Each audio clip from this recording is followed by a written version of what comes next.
Thank you for downloading this RealAgriculture podcast. Excite your crops with inputs from Excite Bio. Access nitrogen and phosphorus with Excite Bio's lineup of inoculants and ag biologicals. Since 2010, they've been helping farmers harness the power of the soil. Learn more at excitebio.ca. That's XITEBIO.ca.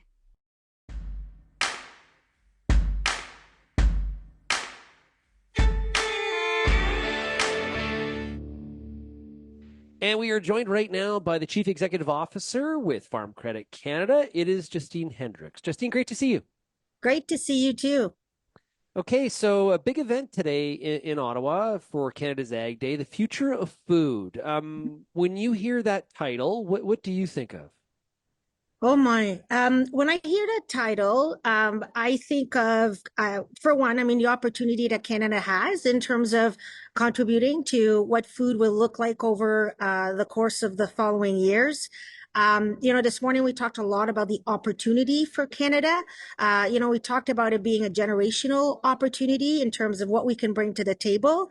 We're a big player around the world in terms of when it comes to ag and food, and, how we kind of seize this and, combine our efforts through collaboration to really make an impact. We can tackle and help solve some pretty big challenges that are impacting all of us around the world.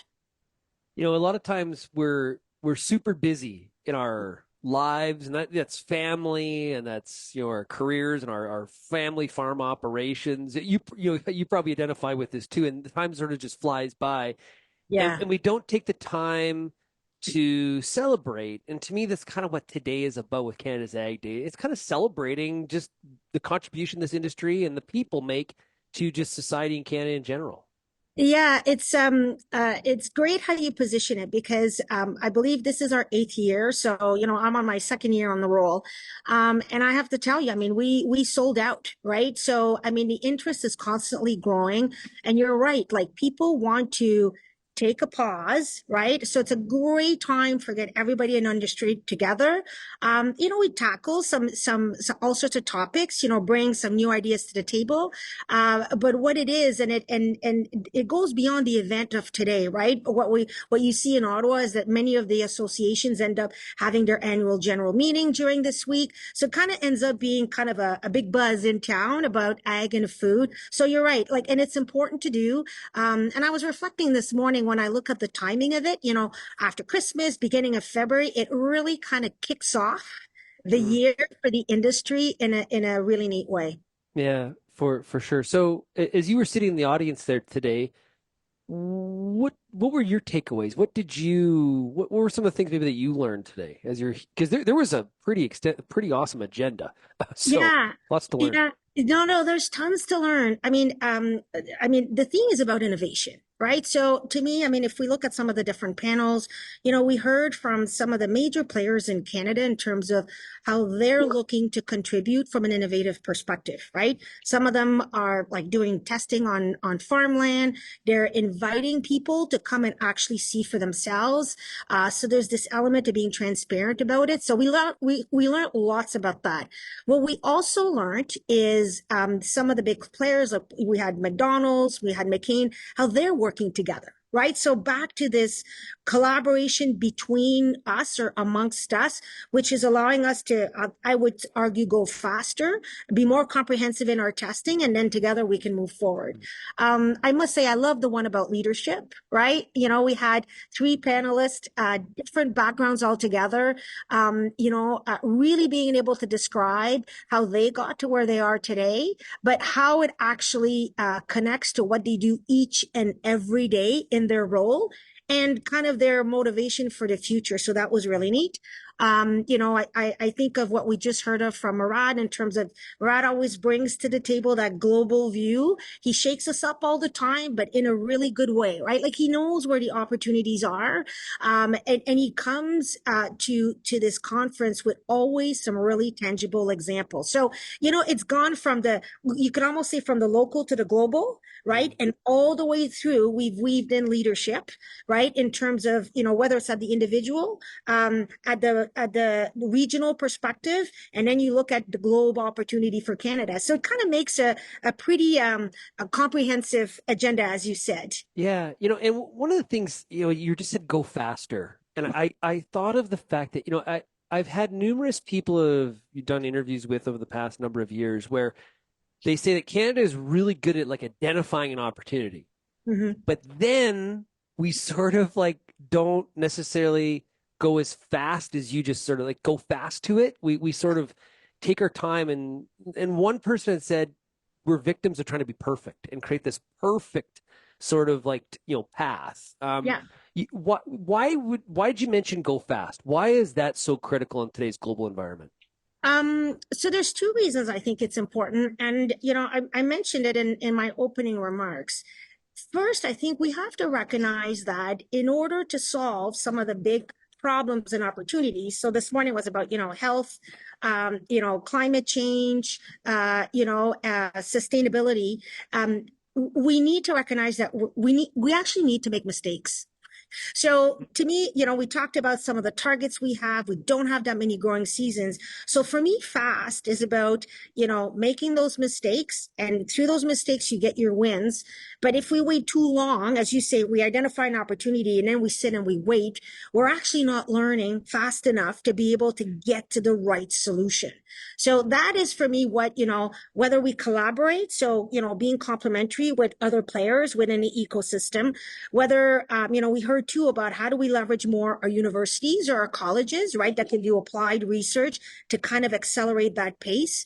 I think we have to connect with the globe too, right? And we heard tons of examples today about, I guess, kind of almost turning the problem sometimes on its head, and trying to take maybe the least predictable inputs to actually help solve a problem and find a solution.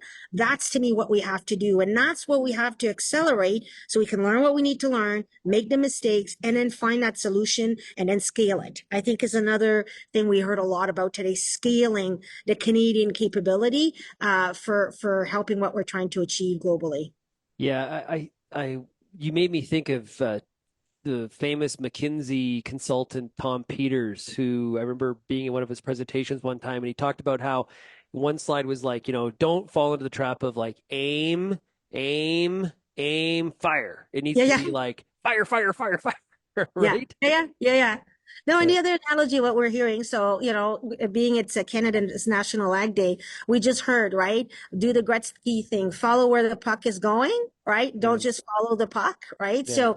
So, and you can really sense in the crowd, this evolution and this desire. So I think people are pretty jazzed today and pretty excited about seeing how we can do more. Okay. So what do you think if they said, okay, Justine, you're summing up the day today. Okay. Because a part of this is now, okay, we've had a great discussion. Mm-hmm. Now it's like the so what moment. Now it's like, what are the action items? If you could write out what the action items need to be, what would they look like? What would they be? What would you tell people? Okay, leaving this room today, here's what we got to do. Well, so the first thing is, and it's coming through in every presentation, we got to do a better job at telling our story. Like that's the start, right? So, and to be honest with you, I think that is an important contributor that the industry needs in order to continue with being energized and focused. So how do we tell the story?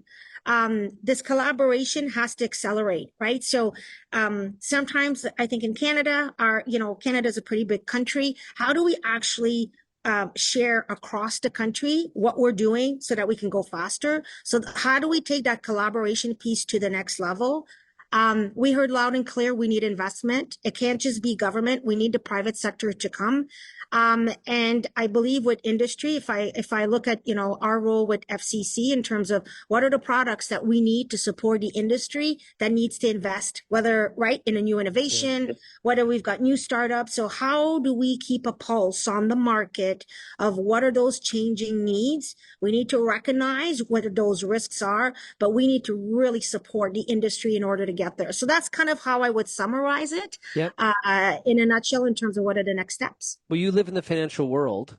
Yes. So when you say attract more investment, what does that look like? What do we have to do? just go on more junkets and say, hey, Canada's a great place. The water's warm. Join us in this party, or what do we have to do?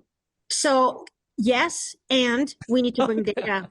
But we do, right? I think it's the data, and you heard it today. The data is speaking for itself, right? When you look at some of the progress the beef industry's done, the milk industry's done, we got every panelist, I think, had a stat that demonstrated the value and the credibility of the Canadian egg and food industry. And we don't share enough. So sometimes, you would know this, Shaun, you have to know your audience and how do you speak to that audience, right? So I think number one, putting some numbers behind it so that we can attract that capital. We need to showcase the innovation where it exists. And we need to also be able to take it to a point where we can scale it, right? So it's one thing to create, but in order to be able to scale it, and Canada around the world, we position ourselves and are one of the big players. That scalability, and we heard about some of the investments that are required in the country for infrastructure and so forth. That's the piece that we also have to make sure we can deliver on. And when we say scale it, we mean being able to go big in a productive, efficient manner, and make the largest impact as well, correct? Or how do you define that? No, absolutely. I mean, and more, I think, and that's what's super exciting, I'd say, and inspiring for all of us, and newcomers to the industry. There's got to be a purpose at the end of the day of all of this, right? So, I mean, part of Big Canada's pride is, knowing that we're a major contributor to feeding the world.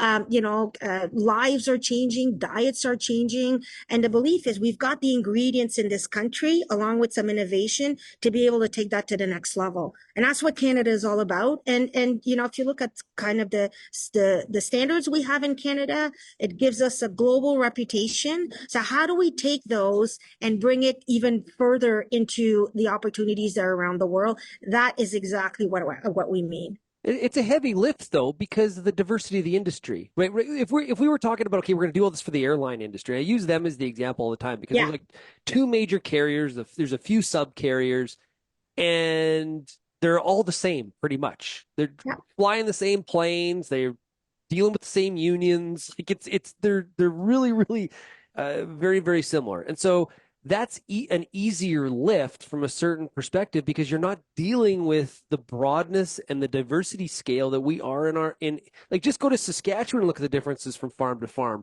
Never mind Quebec to BC. That's a little bit of the challenge here. It is a huge part of the challenge. And I believe data plays a big part in that, right? At the end of the day, right? Because if we start from Canada, right, there's a story that Canada can tell. Canada can say a story, and I fundamentally believe every province has a contribution. So Saskatchewan does its part, Quebec is strong in certain areas. So to me, the next step that we really need to do is to actually bring that together. But you're right, it is complicated. And I think some of the other thing too within the industry, and this is where you hear a lot about the collaboration. Some subsectors are further ahead than others, right? And what you're also starting to hear in the dialogue that I'd argue maybe you didn't hear as much 3-4 years ago is how, let's say the beef sector is actually looking to dairy to see, well, maybe there's techniques there that we can benefit from.